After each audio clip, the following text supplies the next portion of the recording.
இன்னைக்கு அவ எல்லாத்தையும் தள்ளி உதறி விட்டுட்டு அவ எந்திரிச்சு போனா பார்த்தீங்களா, அதான் விசுவாசம். இன்னைக்கு உங்க வாழ்க்கையில நிறைய பேர் நிறையா சொல்லலாம். இன்னைக்கு நீங்க எல்லாத்தையும் உடைச்சிக்கிட்டு வெளியே வரணும். உங்க விசுவாசம் என்ன சொன்னாலும் சரி, மருத்துவர் சொன்னாலும் சரி, யார் என்ன பண்ணாலும் சரி, நான் விசுவாசிக்கிறேன் இயேசு என்னை சுகப்படுத்துவார் என்று. இன்னைக்கு அந்த இஸ்திரியை கர்த்தர் சுகப்படுத்தினார். அடுத்த ஒரு வசனம், இதெல்லாம் நீங்க எழுதி வச்சு இந்த மாத செகண்ட் வீக்கில் நீங்க தியானம் பண்ணணும் சுகத்துக்காக.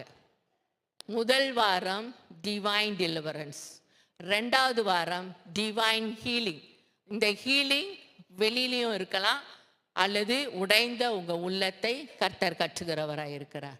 உடைக்கப்பட்டது, பாதிக்கப்பட்டு நீங்க இதனால மீற முடியலன்னு நீங்க நினைச்சாலும் கூட ஆண்டவர் உங்க உள் மனதை கர்த்தர் இந்த காலகட்டத்தில் கட்டுகிறவராக இருக்கிறார்.